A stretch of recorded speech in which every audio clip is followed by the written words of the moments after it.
The usual suspects are back. But in the World Rally Championship in 2010, Loeb and Hirvonen have even more competition.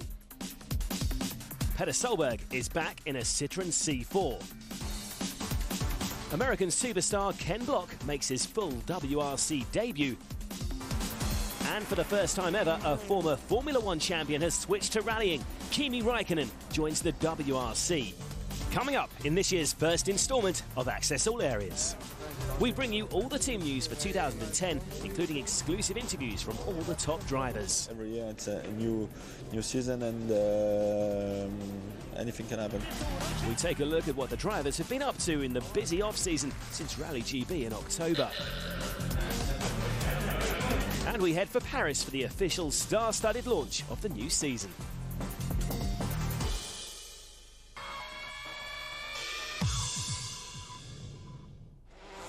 The World Rally Championship is breathtaking speed, danger, consummate trust, and shatterproof self-confidence. The dominant force in this sport is time. From the start of the first stage until checking into the final service, World Rally is a race against the clock. There are 350 kilometers of competitive special stages over 3 days. Run on roads that are usually open to the public. The World Rally racetrack is forged from mountain passes, forest trails and farm tracks. The driver with the fastest cumulative time over the 3 days wins. A WRC driver holds a position of the utmost respect with his peers from other forms of motorsport. The reason? He must master a range of surfaces, from the ice and snow of Sweden to the suspension-smashing gravel of Turkey and the blisteringly quick Spanish asphalt. This is a sport about teamwork, and beside every great driver is his co-driver. His job to deliver pace notes, detailing every corner of the rally and at what speed it should be taken. Intense, unblinking concentration is demanded from driver and co-driver alike. From dawn until dusk each day, a split-second lapse can result in irredeemable disaster. A World Rally car is built from exactly the same shell as the car in the showroom, but the similarities end there. The WRC car is a 300 horsepower four-wheel drive beast. The fact that it charges from 0 to 100 kilometers an hour in 4 seconds is impressive. What's more impressive is that it can do it on snow, gravel and tarmac. Between the stages, the service park provides a refuge. Crack teams of mechanics leap into action, tasked with patching up battered cars. They also battle the clock, as they have just 30 minutes to make any repairs, whether it be a standard wheel and suspension change to fitting a new gearbox. There are 2 championships, one for the drivers and one for the teams. The points are awarded as follows.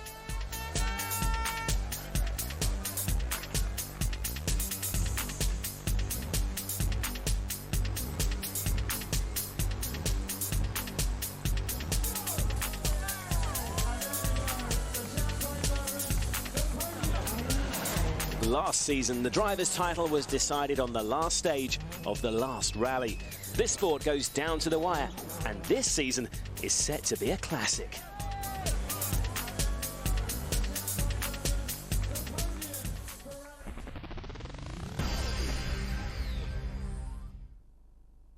And now a quick rundown of the 13 events that make up this year's championship. We begin with a return to the wintry forests of Sweden.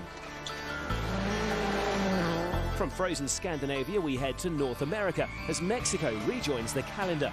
High altitudes, hard gravel stages, and a colourful welcome make this a popular event.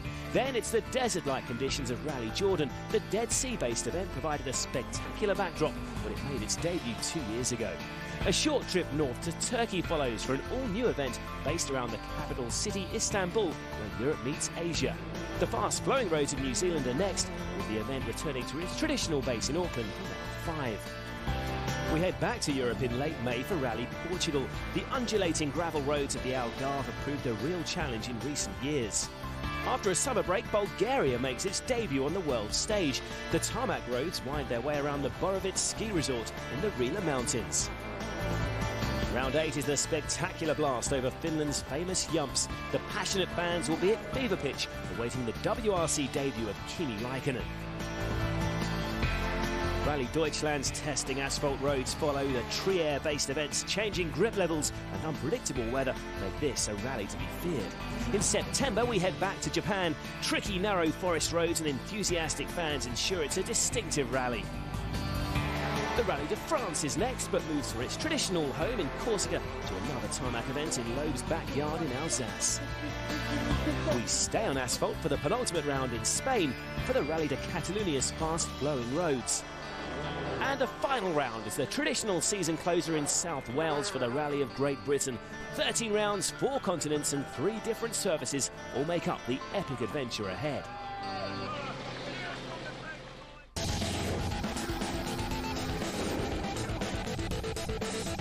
It's been 3 months since the climactic finale to the 2009 season, when Sébastien Loeb claimed his 6th consecutive driver's title by just a single point from Mikko Hirvonen.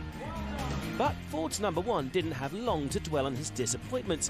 The Finn was immediately off on a whistle-stop promotional tour, beginning in early November with a trip to Beijing for the Race of Champions. It's been 10 years since China last hosted a WRC round, but the locals certainly welcomed him with open arms. Then it was back to Europe and Ford's Dagenham factory in England, where the Finn got the chance to drive an original veteran Model T Ford from their heritage collection. They have basically almost all the cars since Ford started building cars, like from T model. And I'm really excited. I just can't stand still. It looks really, really amazing. It was off to Germany next, and the famous Nürburgring, where Mikko was given the opportunity to put a Ford Focus RS through its paces on the legendary Formula One circuit. As well as finalising his plans for the season ahead, Petter Solberg also staged the inaugural Solberg Extreme Motor Show at Oslo's Telenor Football Stadium. Joining Petter was his brother Henning and some of the biggest names of past and present from the World Rally Championship, including Hirvonen and Marcus Gronholm. A variety of cars and races took place, with an emphasis firmly on spectacular driving inside the 15,000-seat venue. Some of the dancing on show, though, left a lot to be desired.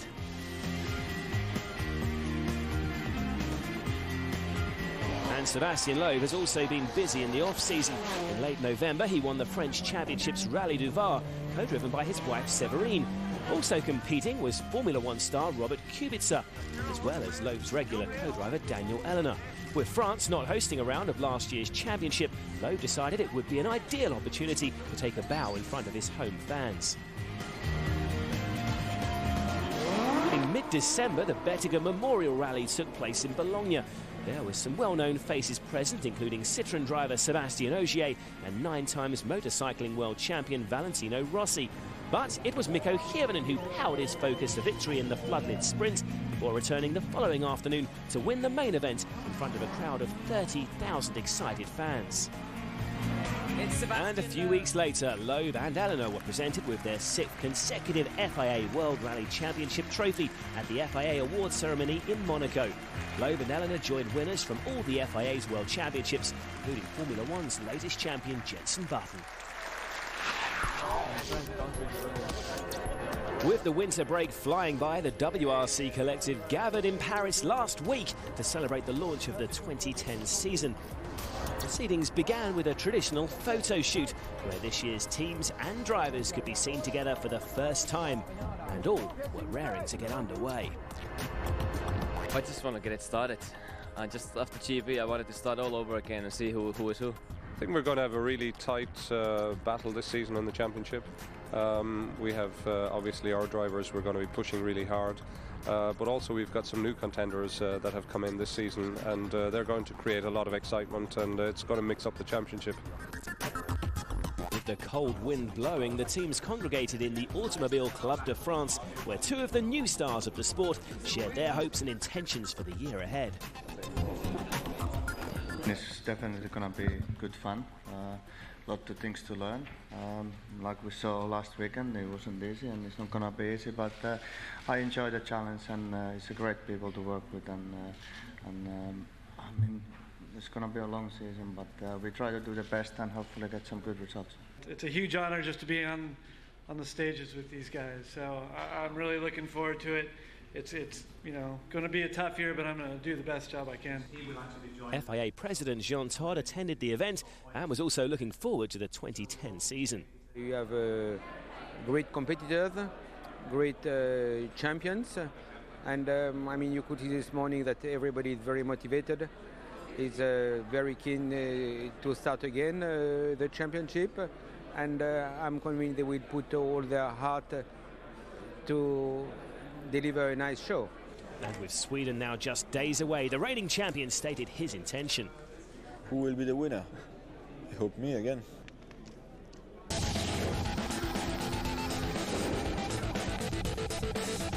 To the new season then, and the latest challenge for the all-conquering Sébastien Loeb and Citroën. For 6 years, the man from Haguenau in eastern France has reigned supreme with 54 victories. He's won 43% of the rallies he started. Citroën's #1 will hope to continue his record-breaking run in 2010. For sure, I cannot have another target than to win the championship. I won it 6 times now, so I just expect to win it once more. But it's nothing special. I just take pleasure in what I do. I like driving. I like the fight. I like the fighting in the stages, and that's it. That's my main motivation. Joining Sébastien again is Dani Sordo. The Spaniard has become a crucial component in the Citroën machine, finishing 3rd in the championship for the last 2 seasons. He's played a vital role in the French team's back-to-back manufacturer titles. I'm really happy with my rallies at the end of the season last year, because it's close with Mikko and with Sebastian, with Jari-Matti. My feeling in gravel is better than better, and also this is important for the battle for try to win the championship. No? It's been 2 years since Ford claimed their last manufacturers' championship, and incredibly, their long wait for a second driver's title continues. Harry Vatanen remains the last champion for the Blue Oval way back in 1981. In 2010, Ford's challenge is again led by Finnish star Mikko Hirvonen. For 2 years in a row, he's finished as runner-up to the irrepressible Sébastien Loeb. He begins the new season in typically bullish mood. I've never been so determined, and okay, it was a big disappointment in the end, losing it by 1 point when we get so close, but like you said, it just makes me want it even harder. Jari-Matti Latvala again backs up his compatriot. It's been a frustrating first 2 years with Ford for the 24-year-old. Too often, flashes of brilliance, including wins in Sweden and Sardinia, have been blighted by devastating lapses in concentration. I have had quite a many retirements in 2008, 2009, so I want to get away from those and just trying to be there like in top 3 in the gravel and snow rallies, and tarmac is top 5. This time last year, Petter Solberg was furiously building his own team following the withdrawal of Subaru late in 2008. 12 months later, after a tough season, mostly behind the wheel of a 3-year-old Citroën Zara, the 2003 world champion is in buoyant mood. The Norwegian has 2 2009 spec Citroën C4s at his disposal, and at a pre-season test in Sweden, Petter couldn't be happier as he prepared for the opening round. I've been working flat out with my team for a long time now to try to get the best out of everything, of all the details about the performance of the car, but we have got it together now, and I'm very happy, so very excited. Still to come, we run through the other drivers taking part this year, including the exciting WRC debuts of Ken Block and Kimi Räikkönen. Probably the most difficult year in my racing career. And we show you the remarkable resurrection of a car that looked set for the scrap heap. Before we go, the experts sum up what this sport means to them. We drive anytime, anywhere, in any conditions, and things are changing all the time, and we are still very close to the people. I don't think that happens anywhere else really in motorsport. Anything can happen, so you have to be focused all the time and to be on the limit all the time, and that's not easy. When you really get into a close fight, that you are driving absolutely mental through the stage, and you got to the finish and you are in 1 second against your competition. That's the thrill what you have in rally. Biggest thrill is attacking. Give absolutely 110% of yourself all the time. I love the the way when I'm the master in the rally car and I give the orders and the car is doing what I want. Toughest challenge this year is to beat Sebastian Loeb.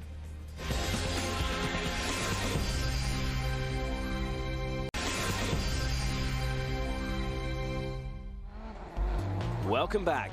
We start with the most exciting driver news ever. The Citroën Junior team are making history this season, with Kimi Räikkönen joining their ranks and becoming the first ever Formula One world champion to switch sports for a full season.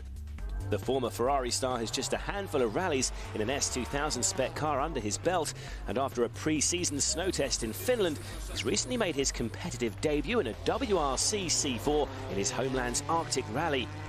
The world will be watching to see if this remarkable driver can successfully switch codes and transfer his circuit racing skills to the stages. I'm excited to take the challenge, and probably the most difficult year in my racing career ever. So a lot of things to learn, and don't make too many mistakes.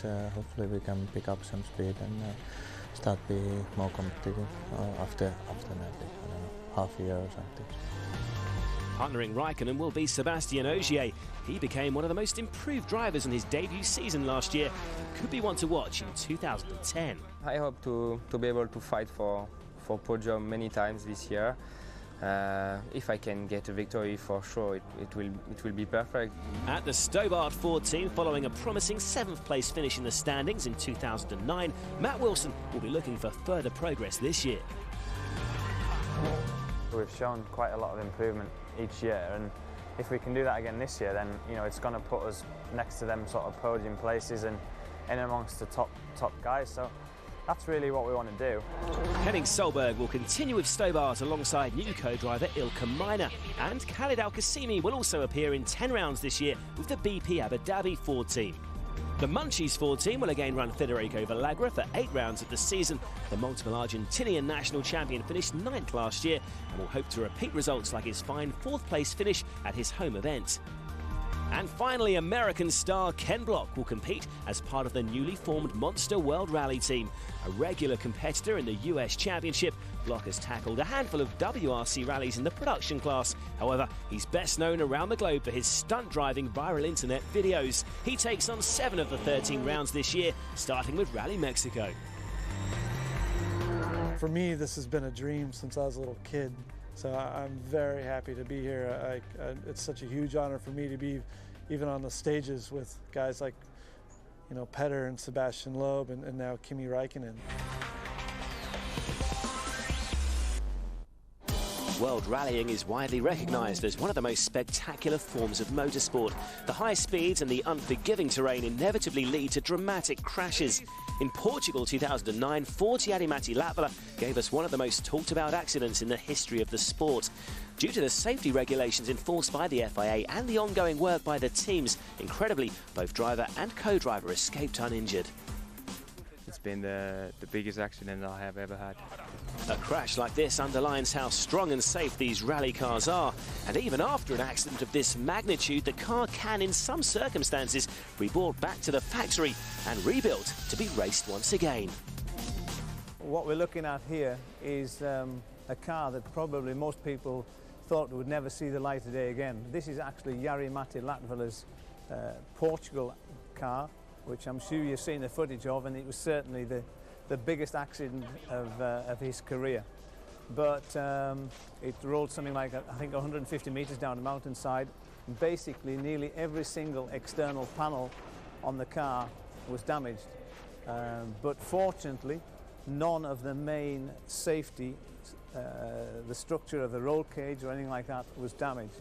So what that meant, it enabled us to basically rebuild the car by replacing all the standard Ford panels and obviously all the lightweight panels that go on to make it a world rally car. So this car has not been used since then. It's been obviously been totally refurbished. All the particular crucial points are everything's built onto a jig.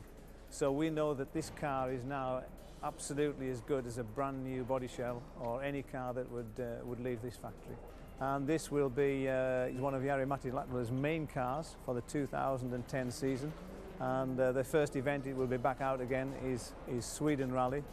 after what was one of the biggest accidents he's had in his career. But it just goes to show that the strength and everything that is built into these cars from the outset, that not only did they save the life of Jari, but they can actually be reused again.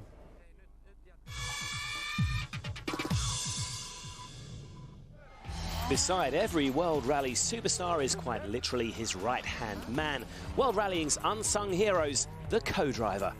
The co-driver's role is critical to the pair's success. Without them guiding the car through every twist and turn, there would be a lot less of this.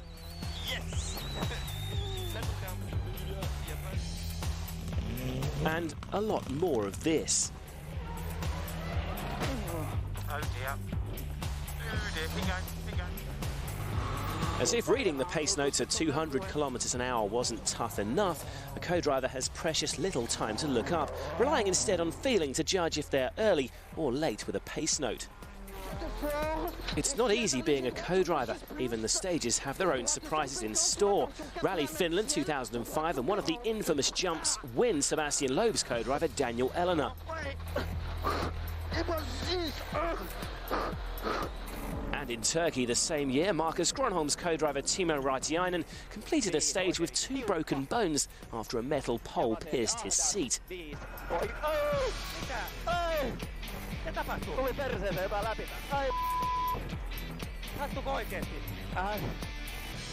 It came some stone or something through Timo's seat, up in the Timo. But it isn't all bumps and bruises in the co-driver's seat. Sometimes you don't have the luxury of a seat at all. Here, Daniel Elena uses his ballast in Mexico as a counterweight after losing a wheel, showing that a little bit of improvisation can help get you back to service. He was happy to do that. He felt like on his sailing boat when he was younger, and so he just wanted to do that for fun, I think. It takes quick thinking and some improvisation to be a co-driver. Listen to me now. If you lose your cool and your place in the pace notes, it's only a matter of time before you and your driver will be getting intimate with the scenery, as Carlos Del Barrio and unhappy driver Chevy Ponce showed us in Germany.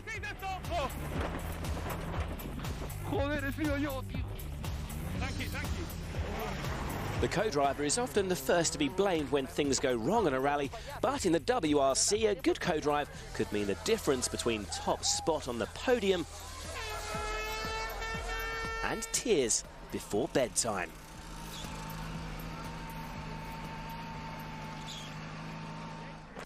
Still to come, we find out if Citroën are confident they can continue their winning run. And Petter Solberg gives us a guide to rallying on snow and ice. But before we go, some more of the WRC's finest bring us an insight into their love for the sport. The sensation when you go really fast and you finish the stage really perfect and you make a very good time.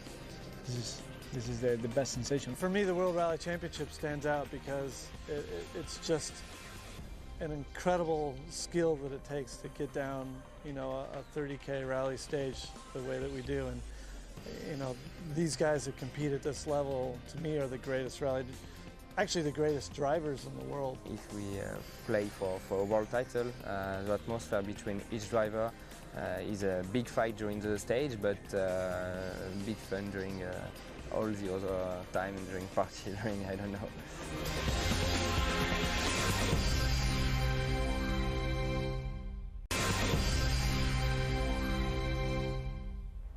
Welcome back. Citroën and Sebastian Loeb may be the reigning champions, but Seb and the team will be keen to learn the lessons from his closest ever title fight in 2009 when he beat Mikko Hirvonen by just a single point. It was a very stressful year for me and also for the team because the last 2 months with Spain and GB, we knew we had to win both rallies to be world champions, so it was very stressful. Every year it's a new season, and anything can happen, so you have to be focused all the time and to be on the limit all the time, and that's not easy. While Loeb hit a period of uncertainty last year, Dani Sordo was again the model of consistency.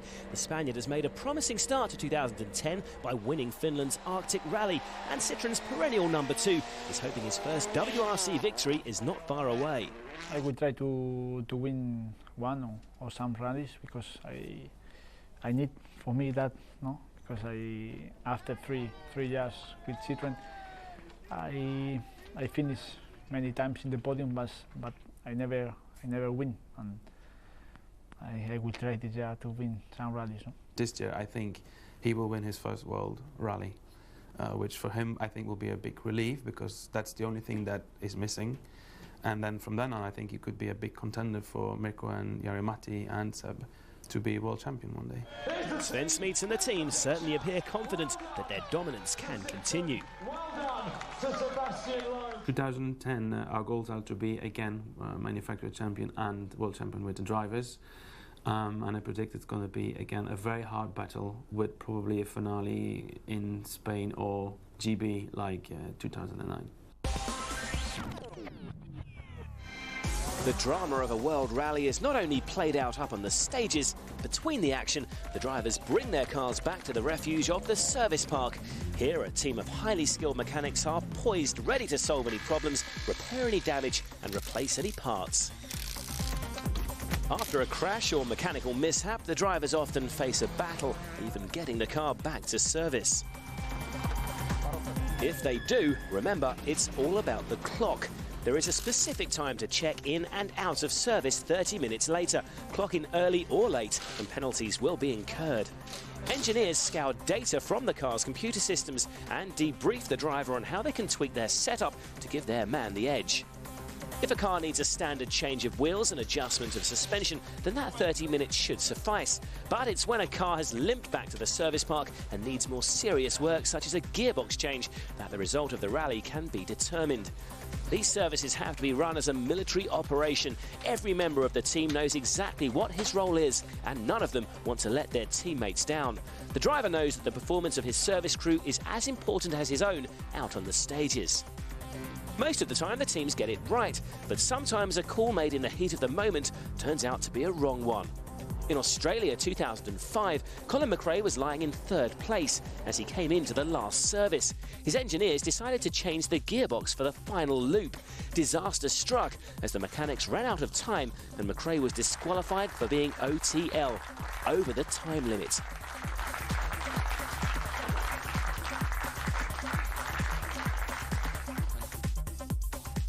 Spectators flock to the service park to see exactly this kind of drama unfold, but also to see their heroes up close and soak in the crackling atmosphere. If you come to a rally, make sure you get to the service park.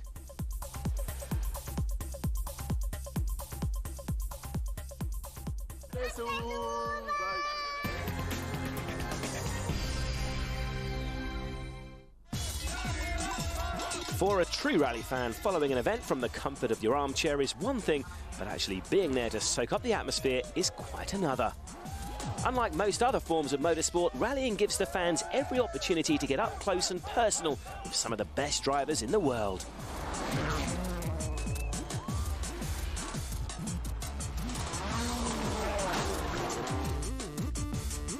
The rally people, they are actually very passionate about the cars and rallying, you know, and they are everywhere. Big support, and when they're cheering for us and they're screaming your name and whatever, that gives you a proper boost of motivation. We are so close to the spectators. It's not the same than in Formula One or in the track, where the people are far away from the drivers. Also, you can buy a C4, you cannot buy a Formula One. I think from our driver perspective, we also have to realize that this is a show and they are here watching us, so we have to get out from the cars and talk to the people. The drivers know that rally fans are exceptional, and the fans show their appreciation because when it all goes wrong out on the stage, more often than not, the drivers rely on the fans to get the car back on its wheels and back on the road. There are no other World Championship level sports where the fans get so directly involved. The fans at a WRC event are as much a part of the spectacle as the drivers. Their passion for the sport is manifested through their determination to access some of the harshest and most remote areas on the planet just to get a glimpse of their heroes.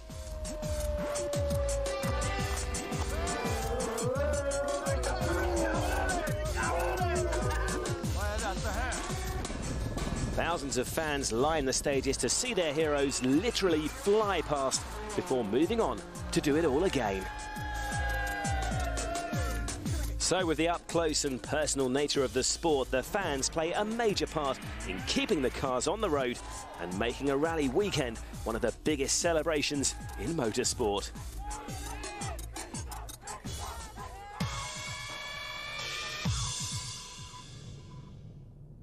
The WRC driver needs to excel on every surface. Petter Solberg gives us the rundown on a snow-spec car and how to drive it at 180 kilometers an hour. Hello everybody, I'm Petter Solberg. I'm driving in the Solberg World Rally Team, and I'm going to tell you a little bit about driving on ice and snow. And it's very, very difficult conditions sometimes. But you still need, don't laugh, but you still need a shovel sometimes. And then it's a car driver's job to do the job. I'm sitting in the driver's seat and I'm just waiting till he's finished digging. Get the shovel! Get the shovel! The shovel in the back door! Come on! Looking at me! But this we don't need anymore. So I'm going to tell you a little bit about the main thing on snow and ice. You need a proper tire. This is the tire we're driving on, and I would like to tell you about how many studs it is. The only thing I can say, it's massive amount. This stud here goes through the snow, down to the ice, and obviously you have to have a lot of throttle and hard braking most of the time to get the stud through the ice. If you release everything, you just float on the top. Double tightens, opens, over big. In the Swedish rally, it's a lot of small details that is very important, because it's a lot of snow. It's a very fast rally. We are up to 180, 200 kilometers. Normally, the air filter box is coming here, so the air is coming in here. But because of the winter and the snow, you need to take this away because it can close it with snow. So we have put it here now, so it's coming from the bonnet, and it's much safer. But obviously, you don't want to get snow in here either, because you have the radiator, and if you close that, you get overheating. And if you're going to win the rally, don't even touch a snow bank with the front. The back end, no problem. Actually, when you are absolutely flat out and you have a high-speed corner, you are actually, to keep the maximum speed, you have to go in and let the back end flow go out and touch the snow bank, and you get back again.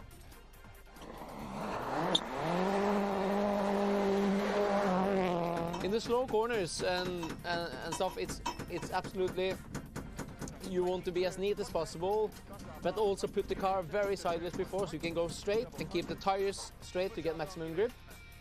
But it's very easy to cut the corner on the inside and get the snow into the radiator and stuff. So in slow corners, you actually have to be a little bit careful. So just touch them with the back end, nothing from the front. Still to come, we join the Ford team as they make their final preparations before the new season. And we preview the opening round in Sweden, where Marcus Gronholm will be making a one-off appearance with Ford.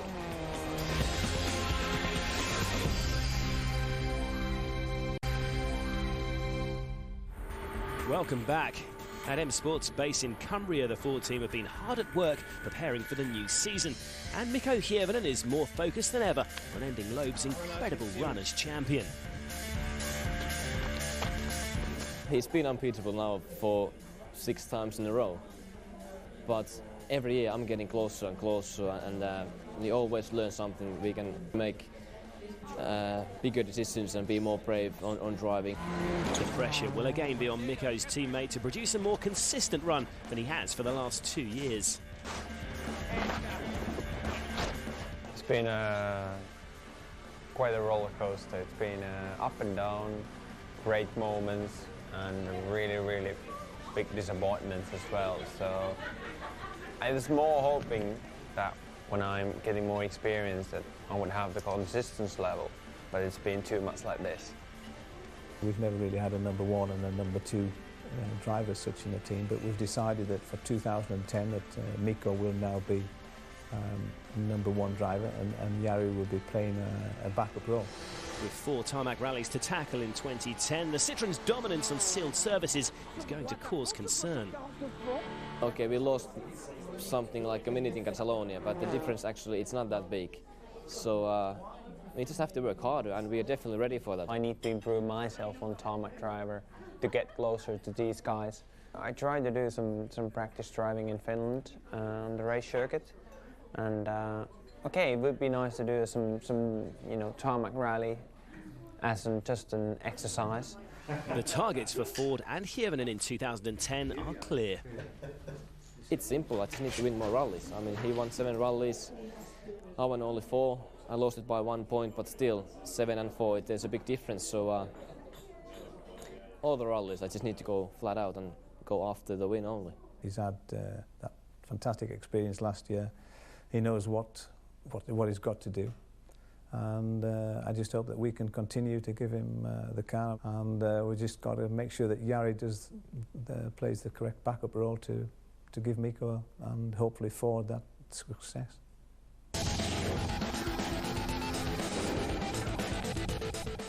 First run back in 1987, the Production World Rally Championship returns for 2010 at Rally Sweden, and this year sees the competition revert back to a purely Group N category.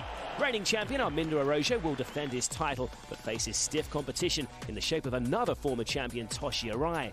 This year's Pirelli star drivers are represented by the likes of talented New Zealander Hayden Paddon, while Czech driver Martin Semmerad would also be one to watch. As well as the PWRC, Sweden will be playing host to an entirely new competition, the Super 2000 category, or SWRC. It's proven to be a popular choice amongst drivers, and last year's JWRC champion Martin Prokop already signed up to drive a Ford Fiesta, as will multiple Middle Eastern champion and former PWRC title holder Nasser Al-Attiyah. They will be facing tough competition from a wealth of experienced drivers, including former Ford WRC driver Janne Chuahino, as well as Sebastian Loeb's old teammate Chevy Ponce. Both are signed up to drive Fiestas. Other favourites to take the crown include 2007 JWRC champion Patrick Sandell and Norway's young hopeful Evan Brynildsen, having both already gained a year's experience in the S2000 Skoda Fabia. Others to watch out for include last year's JWRC runner-up Mikael Kosciuszko and Portuguese youngster Bernardo Sousa, also driving Ford Fiestas. In addition to the SWRC, there will be a WRC Cup for Super 2000 teams, which will see the likes of Ford and Skoda battling it out for top honours.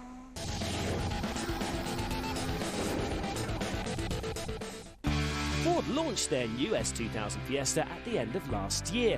The car's been built in anticipation of the new technical regulations set to be introduced at a WRC in 2011.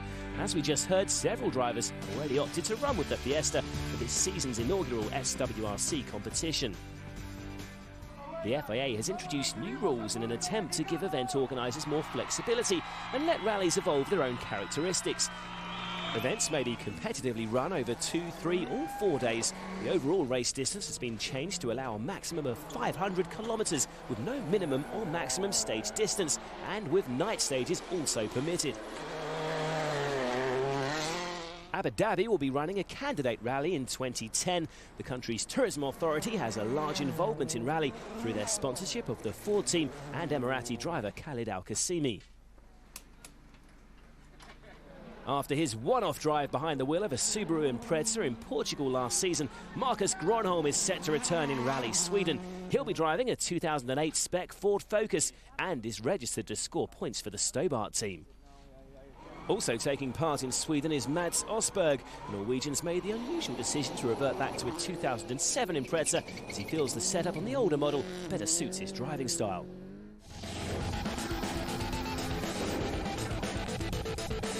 First run 60 years ago, the spectacular Swedish rally has been in the World Championship since 1973. After a one-year break to make way for the nearby Rally Norway, Sweden returns to get the new season underway. The rally's official base and super special stage is again in the city of Karlstad, but in a bid to guarantee a good snow covering, the service park is back in Hagfors, enabling some roads further north to be used. There are 21 ice and snow-covered stages in all, totalling 344 competitive kilometres. Looking back at the winners over the last 5 years, for so long the domain of the Scandinavians, Sebastian Loeb became the first man to break their stranglehold in 2004. The following year, Subaru driver Petter Solberg became the first Norwegian to win the Swedish rally. Marcus Gronholm won the event for the 4th time in 2006 in his first season with Ford, and he did it again in 2007. Should he make it 6 Sweden wins when he returns for his favourite rally this year? 2 years ago, Jari-Matti Latvala claimed an emotional victory, becoming the youngest ever winner of a WRC event. So, for the first time since 1996, it's Rally Sweden that starts the season. It's a classic event and a real driver's favourite. If we have conditions like we had in Norway last year, then it'll be perfect. I always enjoy to drive on this condition, to drive on snow conditions. Usually in Sweden I finish in a snowbank, so I hope I can do a bit better this year. Driving at close to 200 kilometres an hour on snow might seem to defy the laws of physics, but the hundreds of metal studs on each tyre ensure they bite into the ice and produce some of the most spectacular driving of the year. Imagine going flat out like 200 kph sideways between snowbanks, and you're flying between the trees, and you can just go more sideways on snow and lean on the snowbanks a bit as well. It's really fantastic. You can just, hit the snowbank and get the support from there and just keep going. But there's another side as well, that you don't want to hit too hard, otherwise it might suck you in and then it's game over. With Kimi Räikkönen making his WRC debut in Sweden, his rivals have mixed opinions on how competitive the former F1 champ will be. It depends how kind of committed he's going to be on practicing notes and how much he really wants to be kind of in the top level in rallying, because it's not going to happen like in F1 that you just jump in and go fast straight away. For Citroën Junior team, it's very good to have these guys with me. I think it will be interesting to work with him. For sure, he knows to drive a car. That's not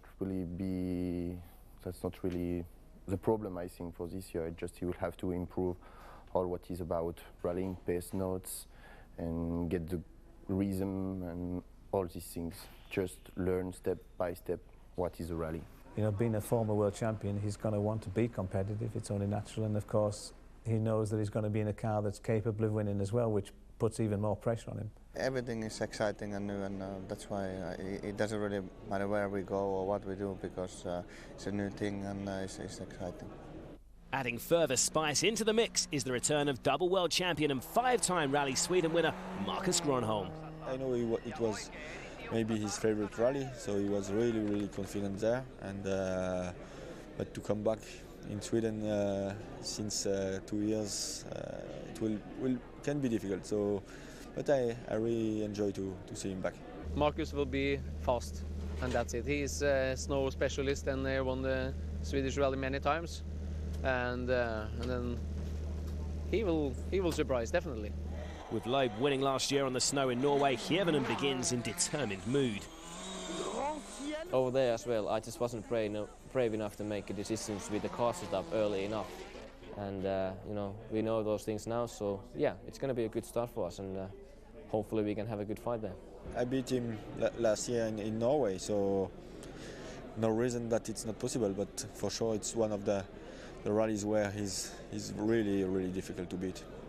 With all the people involved now for Sweden Rally, with Marcus, with Kimi, Sebastian, me, Mikko, Jari-Matti, Henning, it will be a big fight.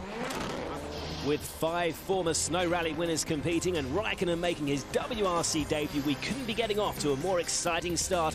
Make sure you log on to WRC.com to follow the latest news from the opening round. Until next time, from Access All Areas, it's goodbye.